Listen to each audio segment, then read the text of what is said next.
Hello my friends, welcome to the studio. Today's episode is just fully about fixing the low end, kick and bass. This is what it sounds like before and after.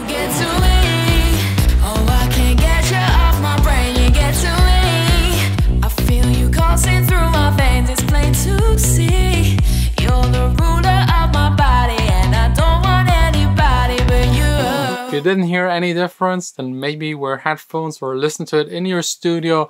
It really makes everything way more transparent, gives you more power and punch, and I'll guide you through what I did to kick and bass to just make it work. Kick and bass, the most important part of electronic dance music.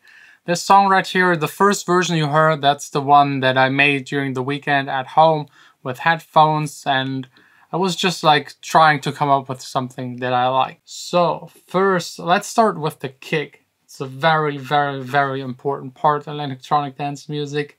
If you have the wrong kick, you're basically screwed from the start. By the way, if you're interested, there are some free samples, also the kick that I'm using on this song, all linked down below in the description. Here I changed a couple of things. First of all, I made the kick shorter. Let's listen to it.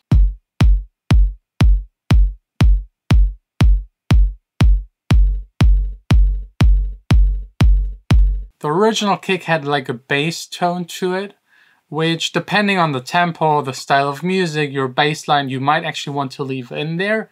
In this case, it was just muddying up and it didn't let me glue kick and bass together properly, so I shortened it. And I also pitched down by 1 semitone the kick.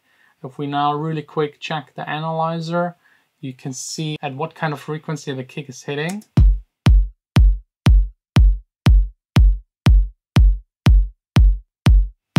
Just slightly below 50 Hertz, a tiny bit, exactly where you want it to be. 49 Hertz, it's just perfect, it's the G. So that usually works. Then I used an EQ on the kick, also here, before and after.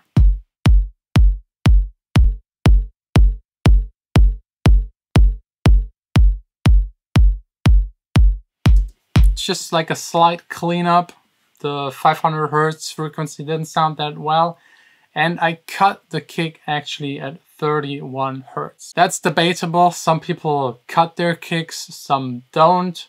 I usually just cut them at around 30 Hertz, 25 Hertz. It really depends, because let's be honest, 99% of all speakers out there can properly produce these kind of frequencies. So just cut them.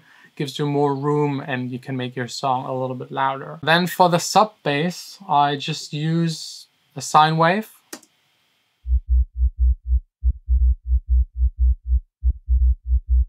Those are the notes.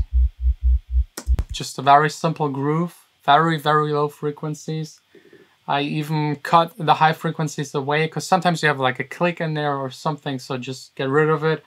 I used a tiny bit of OTT, 9%. It's a multi-band compressor. Just gives it a little bit of fatness.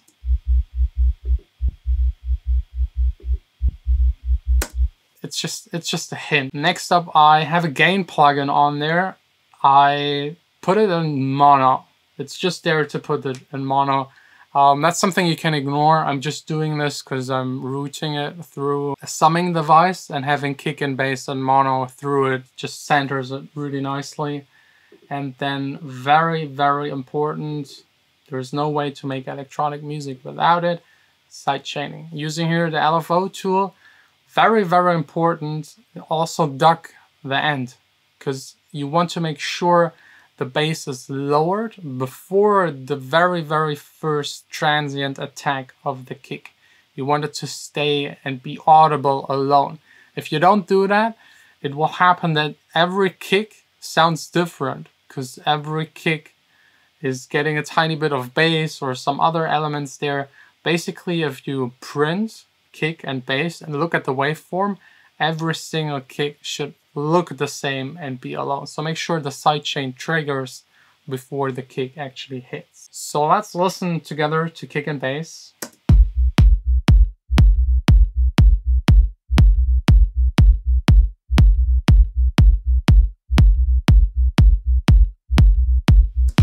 Nothing too crazy, very simple, standard for club music.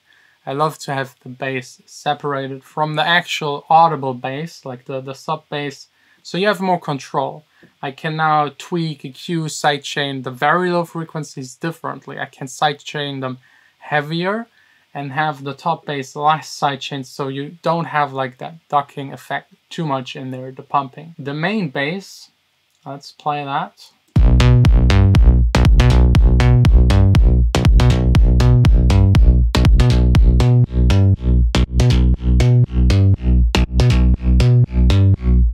You can really hear the sidechain, it's heavily sidechained. Also here, the last part, LFO tool, again, making sure, again, it triggers before the kick hits. It's Serum sound, like a very simple, gritty bass line. I might later on, like, open up the cutoff. Just like to make it interesting over time, but that's not mixing, that's like arranging and automating. I got a second channel EQ on there, very important. Let's check.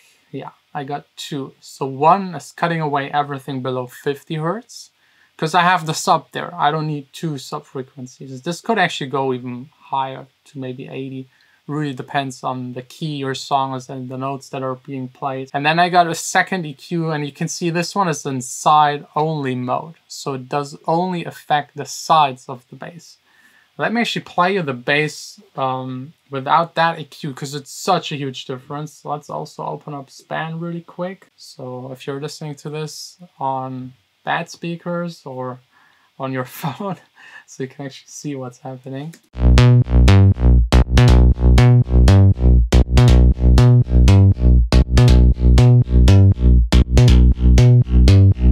So something is on the Serum that makes the bass very wide, which I like, but it also makes the low end wide. So everything that is on the sides, I just cut it away in the low frequency part. I don't need that. I don't need like stereo side bass information below 200 Hertz. You could even cut that up to 300 just to be extra safe. I like to have, especially in a song that is very dependent on kick and bass, make the bass special with some reverb and make it wide, the upper bass. But I don't need the low bass information on the sides. Then I got some Maserati on it, just like a hint of like color, nothing too fancy. I think what really makes it like glue together is the proper sidechain to carve out the kick. Do that right. I know a lot of people use sidechain, but they don't really get how it works. They don't really do it properly. So it clashes. It doesn't do what it should do. Then also something that has to do with like getting a good bass is having a groove on it. Like the notes. For example, the fifth note is slightly moved. You just, like in Logic at least, you select everything and then you go to the quantize and you can use a swing. I usually use the 16C swing. It's just like how much swing is actually applied. Don't do too much. It's still electronic music. It needs to be on the beat, but a little, just to make it like move and like give you that kind of jacky feel. Also, even more importantly, probably the first thing you should do is a note length. Very important. And also in the synth itself, you got attack, sustain, release, hold, and whatnot. You can tweak them, make the notes the right length. If it's too long, one bass might interfere with the kick again, or it's so long that it interferes with the next bass note. Electronic music, and that's like the key thing, always sounds the best the less elements are playing at the same time. You just listen to dubstep. It's music that is just like sounds, cool sounds, like next to each other. It's never really playing at the same time. That's why you can make it really fat and big. And the less plays at the same time, either by like separating it with sidechaining, with EQing, or in your arrangement, you will get a better result. So make sure the kicks don't overlap, the reverbs of the snares don't overlap to the next snare or to the kick. Same with the basses, sub bass, don't make it too long. Or if you're going for sustained bass, which a lot of melodic techno does, then again have the sidechain pretty hard on the attack of the kick to again have the kick there separate, like cut through everything else. If you do all of this properly, you will have like everything glued together automatically. You will be able to lower the kick and volume actually a tiny bit, and this way make your entire song louder and still have the kick in there like hit really hard because it just cuts through everything else. But yeah, anyways, that's it. I will continue working on the song because there's more to it and more that needs to be mixed than just kick and bass. Still not sure about the vocals. I need to correct them. The timing of them isn't there yet. And I think it's almost like too much vocal for this kind of song. Because I think like just kick and bass just works.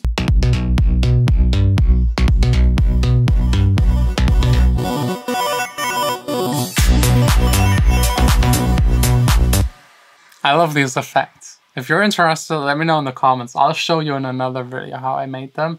Pretty simple. Sounds very, I don't know, I just love it. Like this kind of style, I just love it. Anyways, thanks all for watching. Again, if you're interested in samples, free samples, link down below in the description.